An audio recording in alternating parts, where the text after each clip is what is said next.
8 Waste in business, I can't take credit, I wish I could. All my team's doing with the 8 Waste is we're saying, why don't we just talk that way?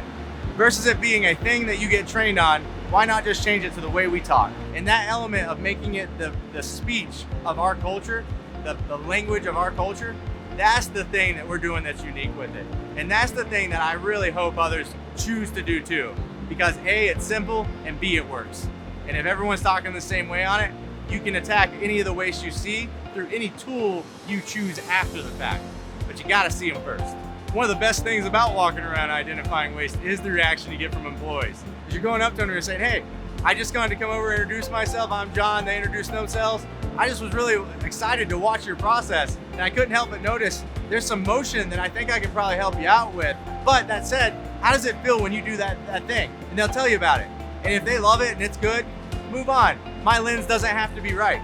But if they say, yeah, that motion actually makes my wrist hurt, or that motion makes my legs tired, or that motion makes me pick a thing, now you've got them bought in because you see it too, and you've already identified that you're gonna help them with it. So that collaboration on the spot, just do it's of fixing whatever that barrier is in this small example, that not only gets them excited, but it makes them want to talk to you more about the things they see that they didn't realize other people were looking at too.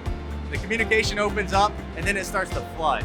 It only takes a spark to make a fire. I know that's a corny analogy, but it's so true. If you can get that fire started, you won't control it after a while. I no longer control the wildfire that is associates talking about how they want to make things better. And I'm so proud of the fact that it has nothing to do with me anymore.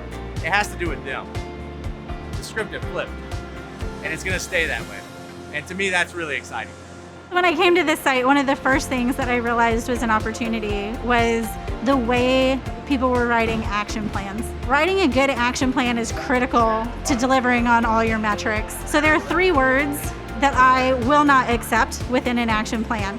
So if somebody brings me an action that has any of the words ensure, partner, or monitor, I won't even read it. I'll give it right back to them and say I need them to rewrite it. The reason why, those 3 words, they're saying you're not gonna do anything. So if I'm gonna ensure something, that's not possible. I'm not capable of ensuring it. I need a mechanism to drive it. So if you say that, you're gonna fail.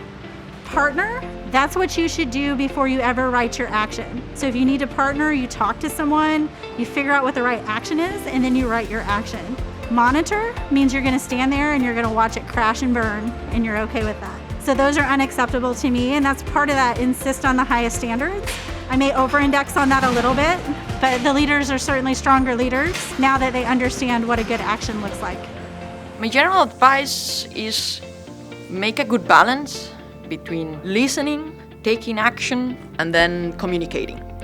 Because this is a loop. Innovation is a loop. You try to create an environment, you have to listen to those ideas, but then you need to make sure that either you are taking action on them or removing barriers from them, but in the end, also close the loop. If it's something, yeah, you had a great idea and we were able to do this, or we were working with a manager and you need to help them move it forward. And sometimes you cannot, but still you need always to keep that communication and make sure, like, if an idea of a project will not go through, that they are able to move to the next one. And then, okay, this one didn't work, let's try for the next one. If that didn't work, let's go for another one. And I think keeping that will actually create an environment that is friendly to new ideas, ultimately creating innovation.